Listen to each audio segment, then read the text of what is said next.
Hello and welcome to Game Patrol episode 11. I'm your host Landon Plumley, and welcome back, my friends. And like always, I've forgotten to silence my phone, and so we're doing that now and making sure that we are not interrupted because we've got a ton to talk about today. I'm really excited. A lot of cool things to talk about and some not so cool things to talk about. The main reason I'm excited is because we're getting into summer, which usually would mean a slow time for gaming, but because we are going into the next console generation, we're going to get a lot of news about next gen and all sorts of stuff. And so we are getting a lot of news now. Plus, with coronavirus hitting, a lot of typical spring announcements have been pushed back, and we are getting into E3 time. And even though E3 is canceled, rest in peace, we're getting a lot of separate announcements from either IGN Summer of Gaming or Ubisoft is doing their own showcase. A bunch of other people are still hosting things like EA and Microsoft, all sorts of stuff. And so it's going to be a really, really fun summer. And hopefully we'll have lots of cool, exciting stuff to talk about. I'm sure we will, but we're starting to get into that already here in almost the middle of May. We're almost halfway through May already, which is absolutely insane. But yeah, guys, hello, welcome. I was happy to be back. Apologies for kind of like staying behind a laptop. I kind of forgot my setup, if I'm being perfectly honest, and so I've got a little bit better here. I'm a little bit better setup now.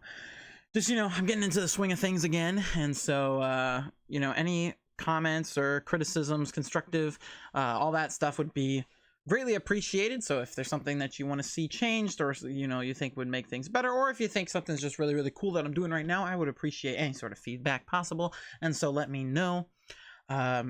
Yeah, so getting into it, we're going to get into the games coming this week, and there's some really cool stuff coming out within this next week, which I'm really excited about. So first off, Gorn is coming to PSVR on Tuesday. So Gorn is a ludicrously violent VR gladiator simulator made by Free Lives, the developers of Broforce and Genital Jousting. Featuring a unique, fully physics-driven combat engine, Gorn combatants will be able to creatively execute their most violent gladiatorial fantasies in virtual reality. So this is actually one of, if not my favorite VR game ever. I played it, I once pulled an all-nighter just playing this game on the HTC Vive years ago. I love it to death. It's been on a lot of popular YouTube channels, like gaming YouTubers, including PewDiePie. It's a really fantastic game, and it's coming to PSVR on Tuesday. It's taking everything within me to get this game because, with the virus, I'm pretty broke right now, and so I shouldn't spend money on it, but it's gonna take a lot in me to not. I think I need to stay away from alcohol for the time being because that will influence my decision. But yeah, so Gorn's coming out on Tuesday for PSVR. Also on Tuesday, The Wonderful 101 Remastered for PS4, Nintendo Switch, and PC. A team of heroes from around the world must unite to protect the Earth from vicious alien invaders. This band of 100 wonderful ones works together using their fantastic abilities to create a variety of forms. Whether it be a giant fist or a sharp blade, they'll use their wits and power to overcome the enemy's pitfalls and perils. And the final member of this team of courageous heroes is you. So this was a Wii U game that is now being remastered and released on other platforms as well as Nintendo Switch. And so the reviews just came out today for myself, yesterday for you guys, and they're very mixed. There's some people that are really, really loving this game and other people that really, really don't love this game. And so it'll be interesting to see how it turns out. Normally it would be totally my cup of tea, because I love superheroes and that sort of thing, just that sort of aesthetic. But the gameplay never really grabbed me that much, but it's something I'm keeping an eye on because it's something I want to like, but just haven't really found a reason to, if that makes any sense. I almost backed it on Kickstarter, but I did not. And so yeah, you Kickstarter backers will get your digital copy. I know the physical edition has been delayed, but yeah, it is coming out digitally on Tuesday. So on Wednesday, Crucible for PC is releasing. So Crucible is a team-based action shooter driven by the choices you make. Every match in Crucible is a fight for survival and control. Not only will you be going toe-to-toe with your fellow competitors, but you'll have to adapt and overcome all the challenges the planet itself throws your way. So this is a free-to-play game, and it kind of looks like Evolve mixed with Destiny in a way. Destiny meaning Destiny multiplayer, not like the actual like campaign or whatever. But yeah, it's kind of hard for me to peg this one down. I'm not sure, but it seems cool, and it's free to play, so you really don't have an excuse to check it out. So if that's something, you know, new multiplayer game, and it looks pretty well made for a free to play game. It looks pretty well put together. We'll see, but that comes out on Wednesday.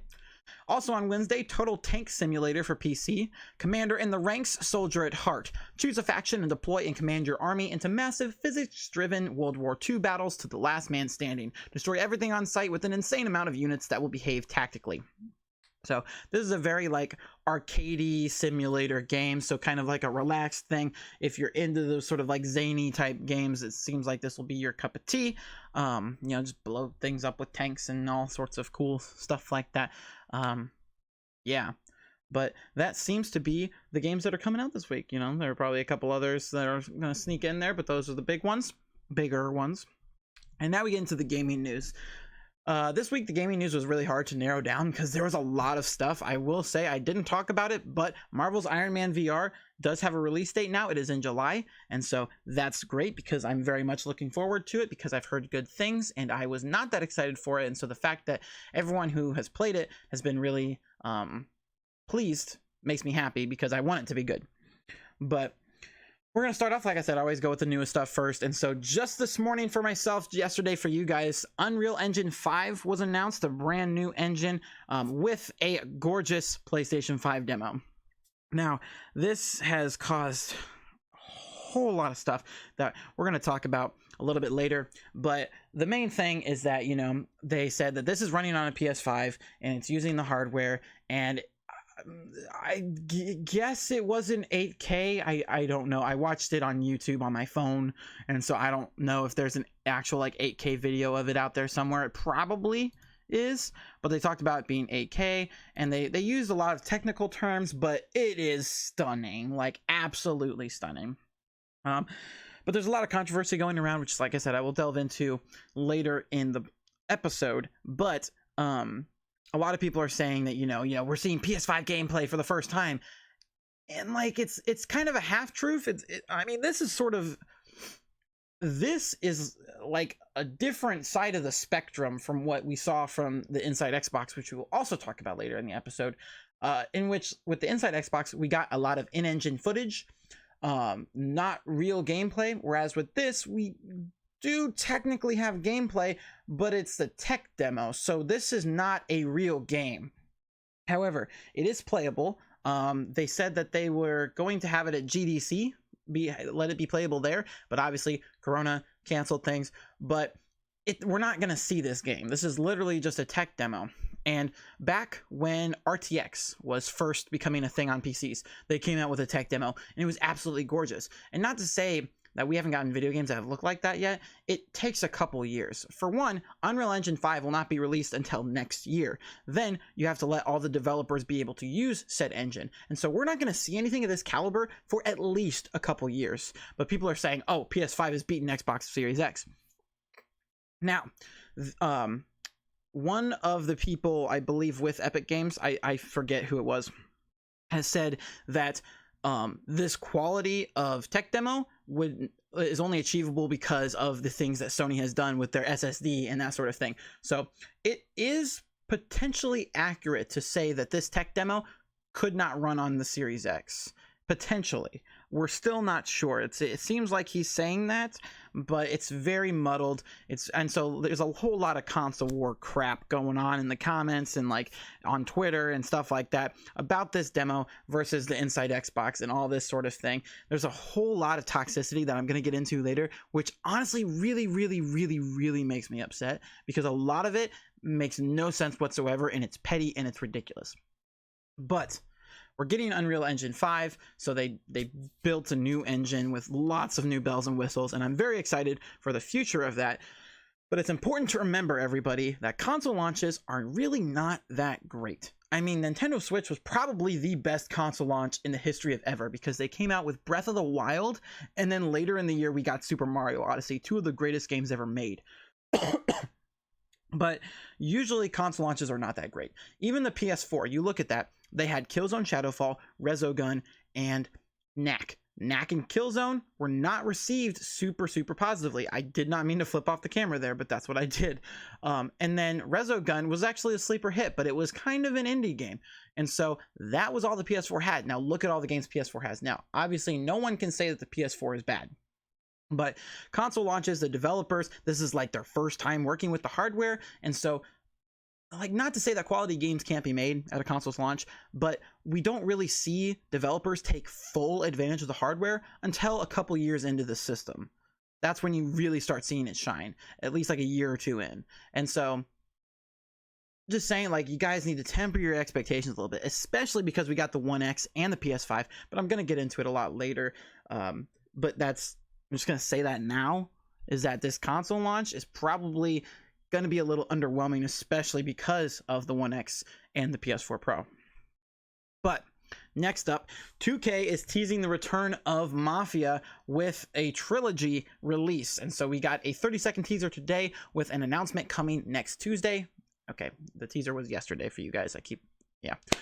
But it was also the Xbox Store leaked potential release dates for both Mafia Remastered, I think it's called Mafia Definitive Edition and Mafia 2 Definitive Edition, suggesting that they're going to be released separately. And Mafia 2 is apparently supposed to come out on Tuesday with that announcement. And then Mafia is supposed to release, I believe, August 28th, sometime in August. And then there was no mention of Mafia 3 Definitive Edition, if that exists, which I wouldn't be surprised if it didn't, because Mafia 3 is not that old. But yeah, so it looks like we might be getting Mafia 2 Definitive Edition real soon. And I'm okay with that, because I played Mafia 2 and I really liked it. I've never played Mafia 1 or 3. I was super excited for 3, but then the reviews were pretty mediocre, so I just I never jumped into it. But it's definitely my kind of game, and so it gives me an excuse to jump back into the Mafia games, because I really enjoyed Mafia 2 a lot. It's I don't want to call it a Grand Theft Auto clone, but it's a very Grand Theft Auto-esque game, but with, like, I mean, honestly, it's probably as close to Grand Theft Auto as you can get without it actually being Grand Theft Auto, because you've got a deep, rich crime drama, but you know, it's got the whole Mafia theme, so that's what really sets it apart and makes it unique and everything, and they're really cool. And so I would suggest, if you haven't played the Mafia games, that, you know, you guys take advantage of this potentially coming out really soon, and then when it does come out, you know, check them out, because they're really cool. And so, especially, I mean, at least I know 2 is. I can't necessarily speak for 1 and 3, but Mafia 2 is a really good game. Then, today for you guys, I do hope to have this podcast up before. We'll see. It depends on when I get out of bed. But there is a Ghost of Tsushima themed PS4 State of Play announced for today. And so it airs at 4 p.m. Eastern Standard Time, 1 p.m. Pacific. That's, yeah, okay.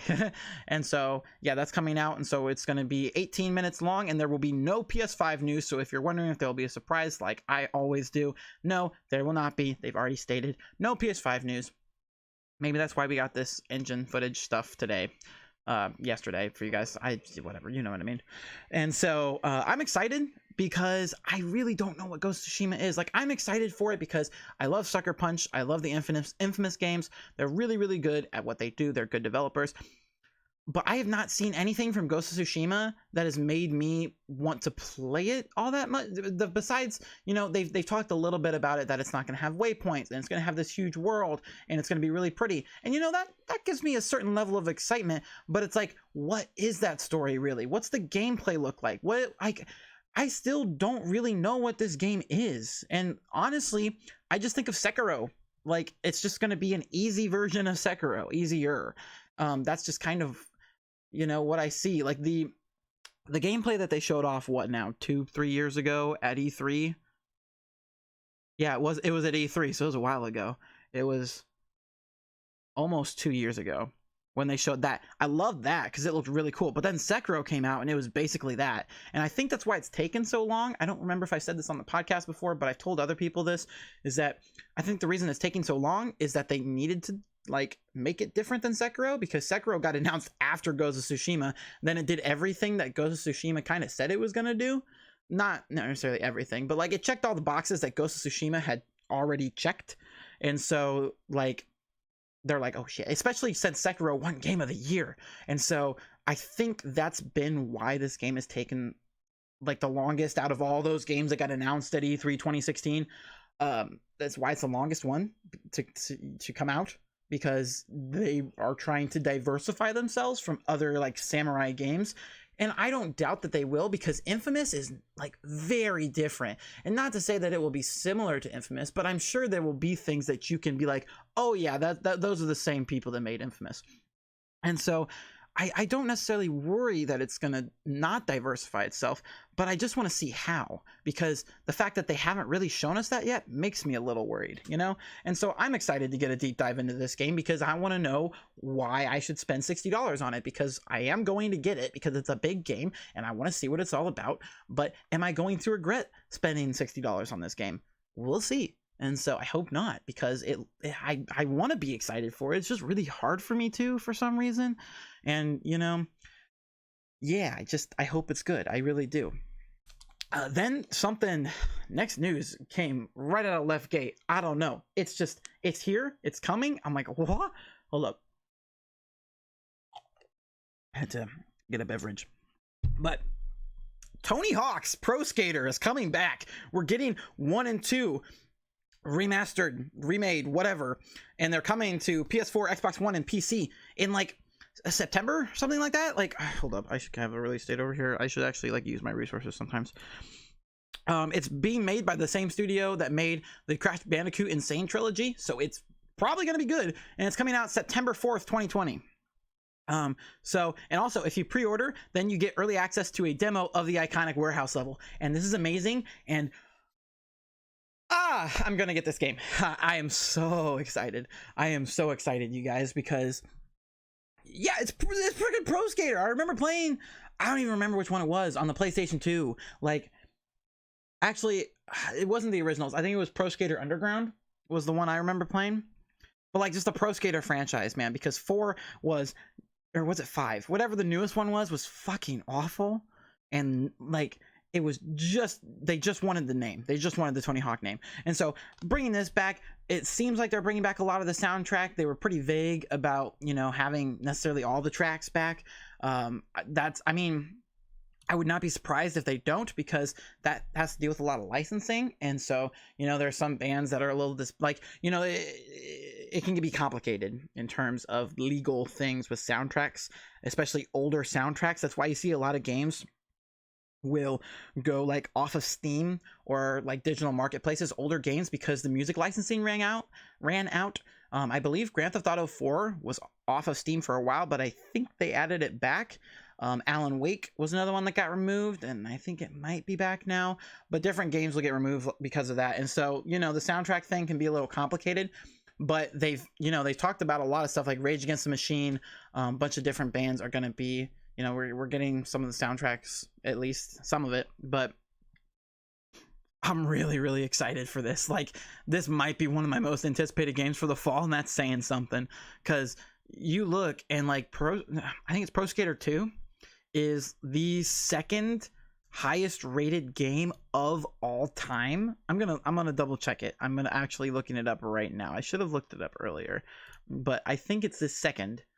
It is. Pro Skater 2 for the original PlayStation is the second highest rated game of all time on Metacritic with a 98. And then Pro Skater 1 is not far behind, I think. Pro Skater 3 is in that top like 10, 15, depending on whether you count all the different ports of different things. Pro Skater 1 might not actually be around here. I thought it was. I could have sworn it was. I might have missed it. But, you know, at least Pro Skater 2. We know that for... Oh, wait. No. Lots of We got Pro Skater 2 and 3. Those are the big ones. It's interesting that they're not porting over 3 as well. It's just 1 and 2. Pro Skater... Okay, so it's Pro Skater 5, because Pro Skater 2... Or Pro Skater 4 was on the PS2. Okay, maybe Pro Skater 1 is not as well received as I thought. I mean, it was. I know it was, but not as big as like Pro Skater 2. But yeah, I'm very excited. And so, yeah, that's coming out, I guess. They just surprise announced it on Tony Hawk's birthday, nonetheless. That was his birthday present, is getting that announced, which is, yeah, freaking awesome, man. Like, it's so awesome. And then finally, this was I mean, by the time I had last week's up, it already was the thing, but we had an Inside Xbox. And so I just want to go over the news, like everything that happened at the Inside Xbox fairly quickly. And so we got 13 new games announced. I mean, technically 12. Oh, okay, technically less than that because some of them would have already been announced, but we got 13 games announced for Xbox Series X. Technically 12 because Assassin's Creed Valhalla is one of those 13 games, and it technically had been announced for Series X at its reveal. But yeah, I'm gonna go through quickly my impressions of stuff with the Inside Xbox, all that sort of stuff. And so this is sort of like a segue into my next thing. But yeah, Assassin's Creed Valhalla, its appearance there. I really want to swear right now, but I try to keep it a little bit more clean on this podcast, but it was a flippin' disappointment, and y'all know what I would have substituted there. It was like, I am so excited for Assassin's Creed Valhalla. It is one of my most anticipated games of the year, but we were supposed to get gameplay, and that was just some like in-engine footage and like cutscenes and stuff. That was such a ridiculous BS showcase. Like, we got basically nothing new from that trailer. It was ridiculous. It was stupid. I don't even want to talk about it anymore. We're just gonna move on. Next on to my favorite one, my absolute favorite showcase at Inside Xbox was Bright Memory Infinite, because that was made by one freaking person. One, it checks off all my boxes. Like, it's got like the glints and like the spark, like it's got like that kind of like sci-fi dark. I just like that aesthetic. It's got shooting, it's got melee, it looked really freaking cool. It made by one person made all that. That was the best looking game I thought out of the entire showcase, and it was made by one person. So, I am so excited. Bright Memory is actually, it was like the original game is Bright Memory, and it's on PC right now. You can get it for $10. But then Bright Memory Infinite is kind of like an expanded version that will come out on PC, I believe, and then also Series X. And so I'm very excited. My God, one person made this game. I will buy this as soon as it comes out because Jesus Christ, it looked beautiful. And I've watched other gameplay that he's uploaded onto his YouTube channel, and it's insane. You literally, you are like wall running on a flying airplane, and then you like grapple onto another flying airplane and murder people on the wings of the airplane. It's just, it's like pure action madness in China, I believe. Some sort of like Asian place, but it is dope. So dope. And there's some oh man, it's so cool. So cool. It is my cup of tea. It's so cool. Next one was a lot of people have really liked Call of the Sea. Kind of reminds me of like a BioShock-esque Firewatch, and so that's really neat. It looks really pretty. It's kind of has a little bit of a cartoony art style to it. Chorus, which is a space combat shooter, which was interesting. It grabbed my attention, but it seems like there's sort of like I saw like a relationship. So like in Titanfall 2, when they like really emphasize the relationship between pilot and Titan, like, the main character, Nara, I believe was her name, and the ship, like their interaction, like the ship is like kind of sentient, I think. Yeah, there's like a sentient starfighter going on. It was interesting. It's interesting. And so I'm interested to see more. That is coming next year. As far as the others, we have no release date for Bright Memory Infinite. No release date for Call of the Sea that I'm aware of. Then we got Dirt 5. So, that's cool. I think they might have said, I don't know if they gave a release date or not, but they announced later on in Inside Xbox that Troy Baker and Nolan North would be voice acting for this game, which I think is the actual first time they've ever worked together on a project before.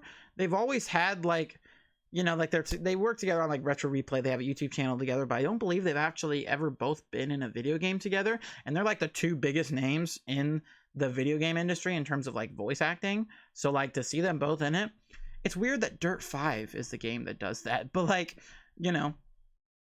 was a little underwhelmed by it, just because like racing games, like you Xbox, like with the One X and everything, they'd always use Forza to show off the graphical, like, oh my god. But Dirt 5 really didn't scratch that itch for me. It looked good, but nothing like, ooh. And again, like I said, because this is not going to be a super significant jump, that's part of why we're getting that. But it's, it didn't like really wow me that much. But I'm not like a huge racing game guy. I enjoy them. I'm just not like, cuckoo for Cocoa Puffs about it. Then we got Madden NFL 21, which the thing that really sticks out about this one is that they confirmed that it would be smart delivery, which means because usually these games come out by like the end of July, like the special editions of Madden. So you can get your first Series X game in July, which is really crazy. Like in like 2 months, you can get a Series X game right now, basically because of smart delivery. And then, yeah. So otherwise, it was pretty disappointing. Just doing the smart delivery thing was cool.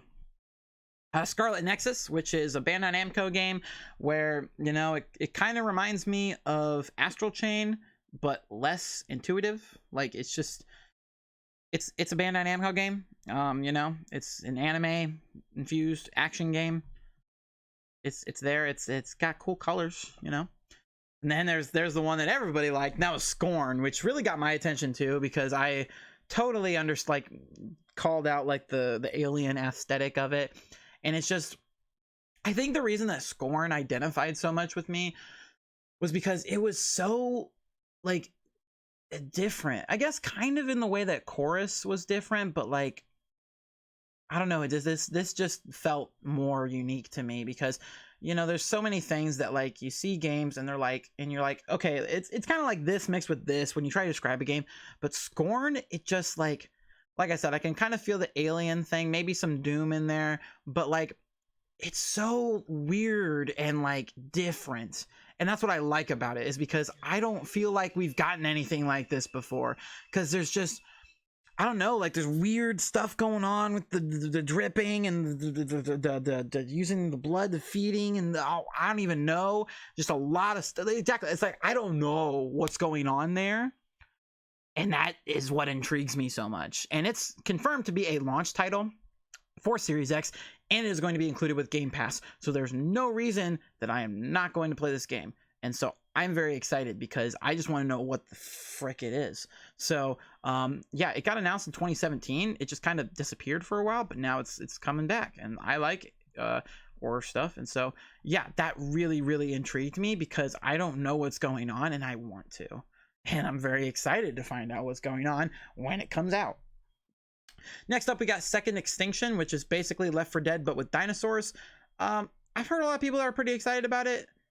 I don't know what it is, but I just don't really like dinosaurs all that much. Like, I've never, like, I had a brief stint with Ark, but like, I don't know. They just, not really that, and plus, like, with Avalanche, they've got, like, it's from some of the people that made Just Cause. And it's like, you went from Just Cause to this, and it's like, okay, like if it turns out, like if I hear it's got really good reviews, I could check it out, but I wasn't really that interested. I don't know. Like I said, I got a thing against dinosaurs, I guess. I don't know. Then there's The Ascent, another one that some people were excited about, but it's like, I don't know. It's basically like a cyberpunk Diablo, and it's going to be another Series X. I think it's a launch title, but it will be exclusive to Series X, like Xbox and PC. But yeah, you can play it co-op, you can play it alone. I like the aesthetic of it, but it's just, it's hard to get me excited about like a top-down action RPG. Not that they're not good, it's just like, I don't know. They haven't really been something that I've like been super into. All the ones I've played I've enjoyed, but they're not something that I get super hyped about, I guess. I don't know. There's something that I'm like, oh, okay, I'll give it a try, and then I like it. Like I like Diablo, I just don't play them a whole lot. So yeah. Next we got The Medium, which was another one that I was really interested in. This is made by the same developers of Blair Witch. I'm suddenly blanking on the games. Layers of Fear. That development studio, and yeah, it was really interesting. I thought it'd be cool. That was another one that they kind of talked a little bit more about towards the end of the show, got into a little bit more detail, and it's supposedly coming out this holiday, so whether it's a launch title or if it comes out a little bit later remains to be seen, probably because of coronavirus. But yeah, I like horror stuff, and it looked cool and it looked interesting, and so yeah.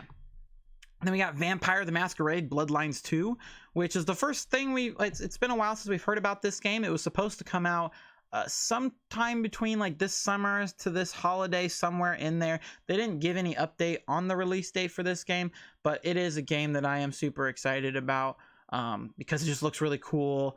It kind of looks like what Vampire could have been. Like, I heard Vampire wasn't really that bad of a game, but I just never really checked it out. But it seems like a cool, I don't even know if it's I think it's an open world vampire game, but like, yeah, that sounds cool, and I want to play it. And yeah, it had some like We Happy Few vibes, the trailer, and so I dig it. I dig it, and so I'm interested to see more about this game. I'm getting some hype for it. And I think the last one is Yakuza Like a Dragon, which really surprised me because, yeah, they said that it's going to be a Series X launch title, and it is also smart delivery enabled. So if you buy it on Xbox One, you can play it on the Series X. So they basically confirmed that it's coming to Xbox, and they also confirmed that, you know, we're going to be getting, because we haven't heard any update on when we're getting Yakuza Like a Dragon in the West. It came out in January for Japan, but we have heard no news. We just knew it was coming this year for the West.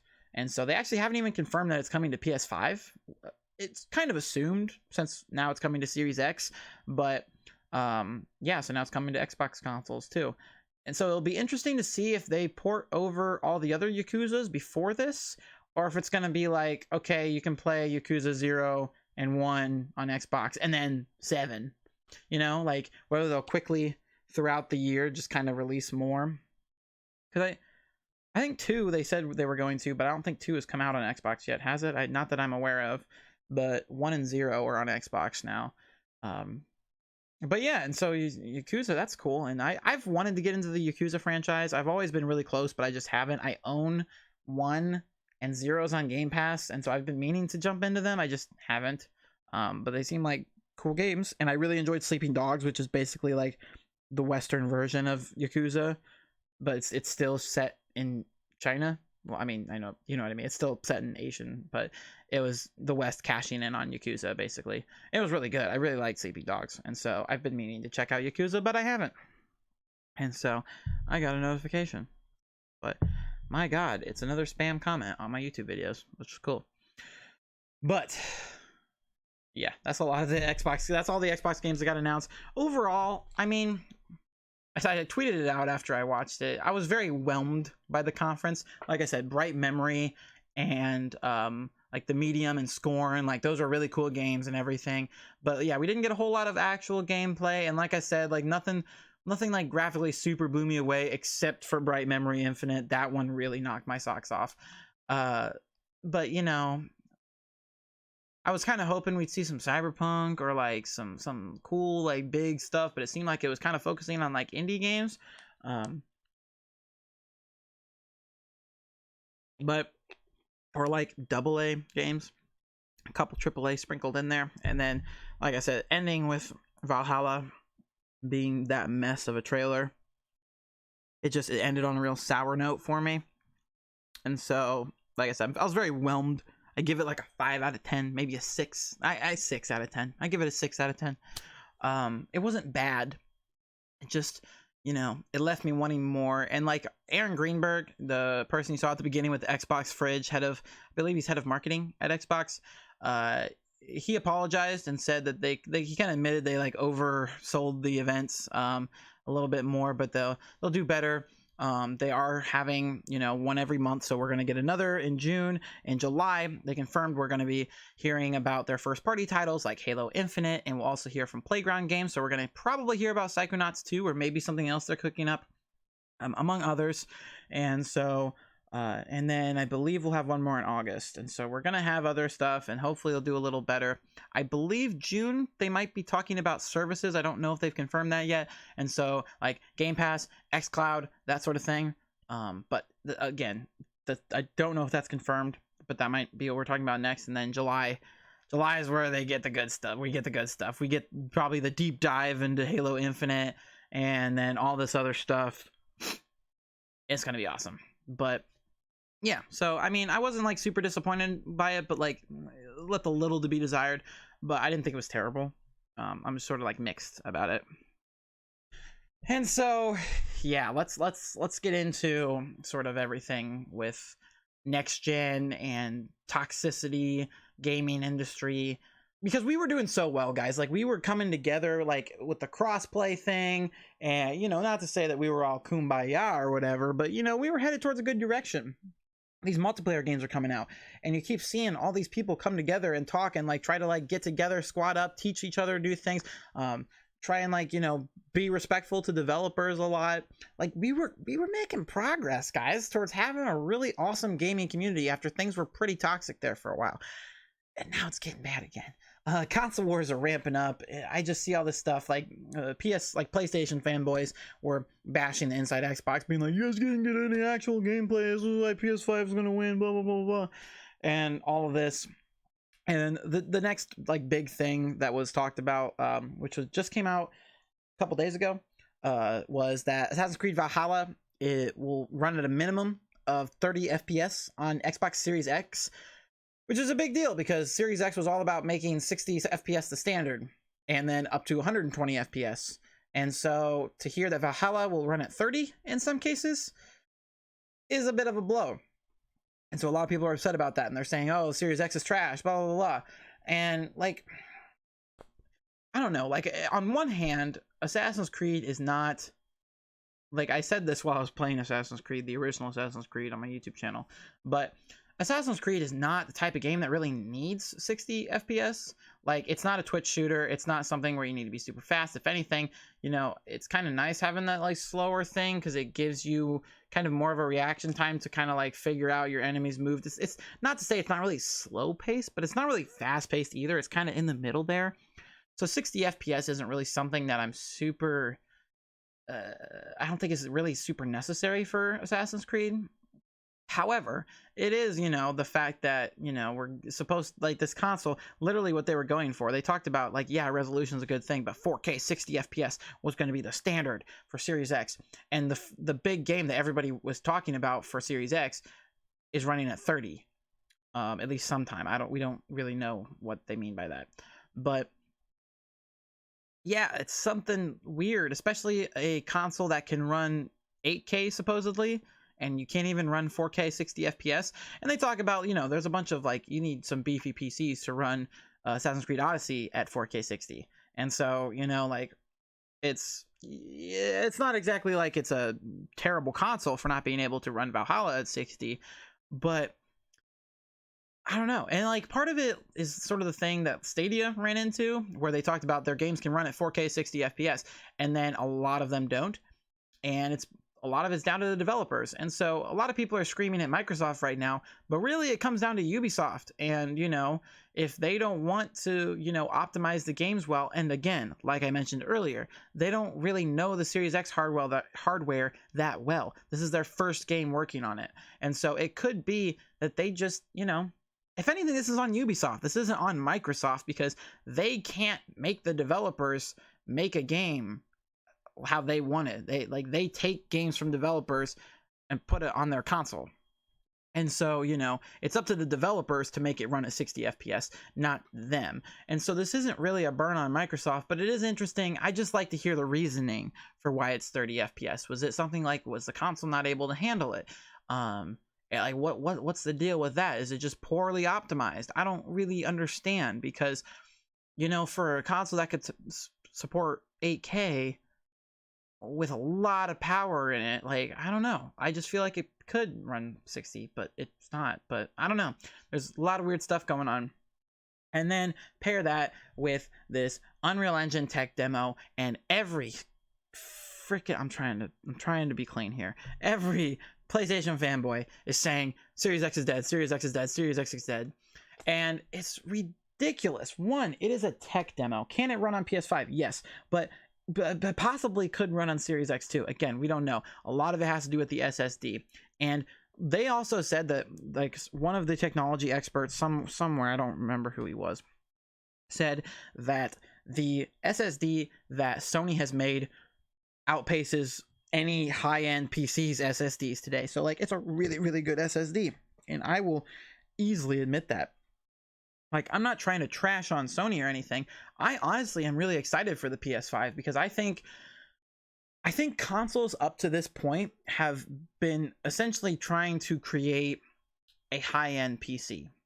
I think that they're, you know, trying to replicate the best PCs available today, like at the time of its release. Whereas the PS5 is trying to do better. It's trying to create the best place to play video games. Not that other people, I mean, obviously they're trying to do that, but I really think that Sony is going above and beyond based off of the stuff we've seen so far and the way that they're trying to innovate through the controller, through the 3D audio, through the SSD, things like that. It's going beyond what a high-end PC can do right now. And I think that is really going to help them in the end. Whereas Series X, it is this beast, but like, it's not really doing any of those things that we've seen so far. From stuff we've seen from Series X, we haven't seen any of those, you know, innovations. I think PS5 is doing a lot to innovate, whereas Series X is mostly concerned about pure power. Which the thing is, while it might not have a lot of the unique features that PS5 has, it will be able to do, like, developers will be able to take advantage of the hardware in a lot of different ways. Just like people will be able to take advantage of PS5's hardware in completely different ways. And so they'll be able to create unique experiences on the Series X because of the graphical power, while other people will be able to create unique experiences on the PS5 because of the like 3D audio or super fast loading times. And so being able to like process things like so flippin' fast, you know, it's going to be kind of in the way that like the Nintendo Switch, you cannot compare it to Xbox and PlayStation. I don't know if the separation will be that wide, but they are kind of going into different avenues. Xbox is becoming the power brick, whereas PS5 is becoming the sort of like, I don't know, like, I don't know, dream. I don't want to say dream machine because that kind of like oversells it a little bit, but it's like, it's becoming some sort of like unique little thing, whereas the Nintendo Switch is off, you know, being its own portable, like, awesome thing itself, its own thing. And so they're kind of all separating out a little bit, which I think is really good. I mean, there's still that competition, but they're getting to the point where it's like, you know, they're kind of all going in separate avenues, and I don't think any of them are really doing anything bad for it. To be honest, I'm really excited because I don't like the PS4 all that much. I love the games, but as a console, I really don't like the PS4. And if you talk to a lot of people, they kind of agree. Like, they talk that ridiculous fan, it can get so loud, like with the base PS4, and then people are starting to get problems with their newer PS4s, and it's like, it's not a very well designed console, and not a lot of people will disagree with that.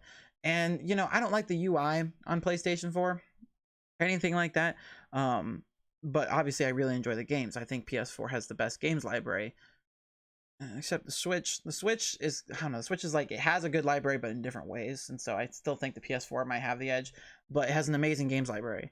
And so I think PS5 has the shot to being a really, really awesome console, and it might make me like Sony more because, yeah. And so, and if they make some better business decisions, I think I can really be more akin to PlayStation. But I love Microsoft as a company and what they're doing with Xbox. However, I have to give it to PlayStation. They're doing a lot of really cool things that I think will overtake the Series X in terms of, you know, it might not have the graphical power, but it has all this other stuff. And so, not to say that Series X has lost the console war, I just think it's kind of evolved past that to the point where it's like, the main thing will be, if Series X doesn't have the games, it will end up in the same exact spot that Xbox One is. And so I really hope that all of Microsoft Game Studios or Xbox Game Studios can come up with stuff that's unique and different and good, and just really come out with a bang, because you know, the Xbox One wasn't necessarily a bad console. It had a lot of bloat stuff like the Kinect, and it was super big, and it was a little overpriced. But like, it fixed itself, but it didn't have the games at that point. And so, you know, all of the good games on Xbox can be played on PlayStation. Not all of them, but you know what I mean? Like, the majority of them, it wasn't enough for anybody to invest. And so I think that that's going to be the big thing that Series X needs. They're going to need games that are not anywhere else that people can invest in.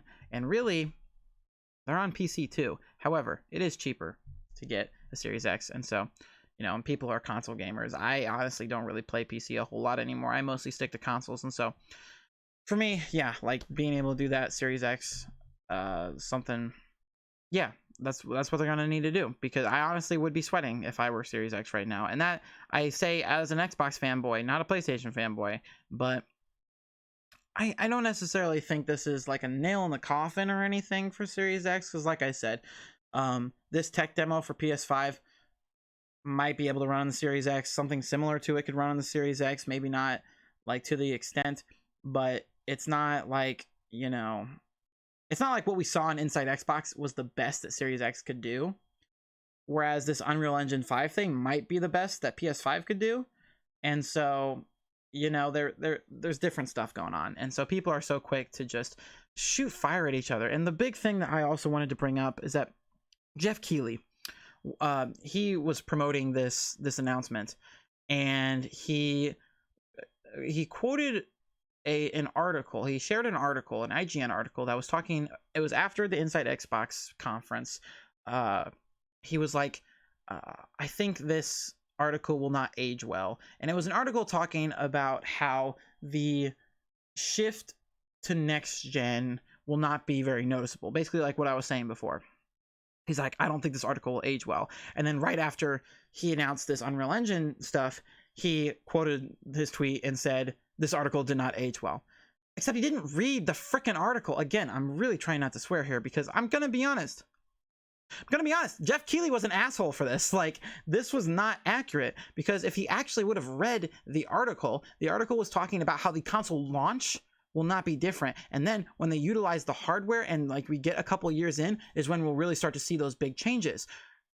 Unreal Engine isn't even coming out until next year. And then however long it takes for developers to make stuff with that engine, it's ridiculous. And he's a freaking idiot for tweeting that. And honestly, I kind of hope it's deleted. And I really hope people get on his butt about it. I know I already swore earlier, but like, it's ridiculous and he's stupid. Like I respect Jeff Keighley. I've never really had any problems with him. I've liked him as a person, but this whole thing, like the tweeting and everything, he obviously didn't read the article, and he was just using it to promote it. And it's like, it just makes him look like he's being whipped by Sony right now. Like, it just pisses me off, because it's just adding all this toxicity, because then that sparked the whole thing. Like Tom Marks, I believe he was the person who wrote the article. If not, you know, he works at IGN, who, you know, they wrote the article. But he was upset and voiced his opinion and be like, this is why I wish people would actually read article, like stuff like that. And I completely agree with him, and it was stupid, and Jeff Keighley is an idiot. And so I don't know, like, I don't think that Jeff Keighley is a bad person. Like, I've never had any reason to believe that before, but after today, he just really pissed me off with that comment, because it just, I don't know, like the way he was talking and the way he was wording stuff, it really just seemed like PlayStation was trying to like slap a fat check on his lap, and he was just, you know, milking it all up and just trying to, you know, be this, I don't know, it just seemed disingenuous, and like I said, it was snarky, and he didn't even read the flipping article, and it's just ridiculous, and it really, really pissed me off. And it's like, and that's like how a lot of gamers feel, and a lot of people are like, you know, they're fighting on Twitter about it, and it's ridiculous, and it's becoming this huge PlayStation versus Xbox thing that there always is. And, you know, to see these leading industry people like Jeff Keighley make such stupid comments, it's just making it worse. And so, like, this is my thing. Like, I know no one listens to this podcast or watches this podcast, but like, if this ever gets out to like industry people in video games, watch what the hell you say, because they're like, like I said, we're making progress towards, you know, having a healthier, less toxic community. The console wars are still a thing, but I'd like to think that they're getting a little bit better. Things are bad right now because it's a console launch, and so we're obviously having things. But, you know, with crossplay and different things, communities are getting better. Us as gamers are coming together a lot more, and stupid comments like that just tear it all apart, and it's ridiculous. And we don't need to be fighting like this. We don't need to be making stupid decisions like this. When you're gonna share an article, freaking read it first. When you're gonna share a video, watch it first. Stop making stupid comments without knowing what the hell you're talking about. It's ridiculous. And, you know, regular people shouldn't do, like, nobody should do that, but especially someone who voices stuff like this. Dude hosts the Game Awards. This dude has a huge influence on the gaming community. I think he's doing his own little sort of like E3-esque thing this summer. I'm pretty sure, yeah. And so it's like this dude has a lot of influence in the video game industry, and he's spouting out stupid crap, and it's ridiculous, and it makes me dislike the guy, and I've never had any reason to dislike him before, but it was dumb. It was dumb. And I know it's a little thing, but like that little thing, there's a lot of context around it, and there's a lot of impact that it has, and it's something that he should be responsible and not do. And I don't know, that's just where I'm at. That's just like how I feel about it. It's something that really gets to me, I think, because of a lot of the little stuff that's been going on, all the console war stuff. I'm trying to remain as unbiased as possible here because, like I said, I own a 1X and a PS4 Pro, and I voiced my opinion that I love my 1X much more than my PS4 Pro. However, I play a lot of games on PS4 Pro because they have a lot of really good exclusives. And so, you know, but I don't like a lot of business decisions that Sony makes. I do like how they treat their development studios, because I think that PlayStation Studios, which they just rebranded, that's another piece of news that happened this week.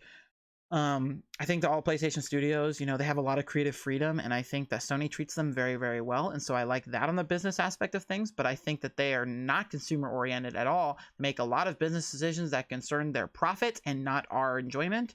But yeah, I've been very vocal about that. And I've also been very vocal of Microsoft stuff, and I talk about their missteps, but I am a little bit biased because I do really, really enjoy Microsoft because they are very consumer oriented. And, you know, they did a timed exclusive with Rise of the Tomb Raider, and people got upset, and so they said, okay, never again. And look what just came out last month, Final Fantasy VII Remake. It's a timed exclusive. And so PlayStation's still doing this stuff. People are not happy about it, but because PlayStation's the majority, you know, they get to do this stuff. But when they put a timed exclusive on Xbox, people were so pissed. But when it came out on PS4, they're like, oh yeah, of course, because we're the best. It's ridiculous. It's a ridiculous mentality. But like Xbox, you know, they listen to the fans. They listen to the people that aren't their fans. They listen to everybody. And, you know, it's not necessarily perfect. I'm sure that there are evil people in Microsoft, as there are evil people in every company. But I just think as a whole, Microsoft is more consumer oriented. And so I voice that. And, you know, these are just my opinions. I don't say that they're facts. It's just what I see. And people can, like, this is why I love, you know, making a podcast and hoping that I get more of an audience so that people can, you know, comment and give me their views so that I can communicate and I can learn more. Like the one time that I was kind of talking down Stadia a lot, even though I do love Stadia and I've supported Stadia. I've talked down some of the decisions that Stadia's made. And one guy commented on the podcast, like on the YouTube channel, and said, he sent me a link to this video talking about Stadia and, like, you know, why I should love it now, or, you know, I'm paraphrasing, of course. But I watched that video and I learned a lot about how developing on Stadia works, and I really enjoyed that, and I enjoyed that communication, even though it didn't really change my point. You know, having that communication, it helped me learn things. And so if I'm blatantly wrong about something, let me know, and I can, you know, learn, because this is my passion. Like video games, being in the video game industry, I want to work at IGN or work like actually making video games, developing video games, being a narrative designer.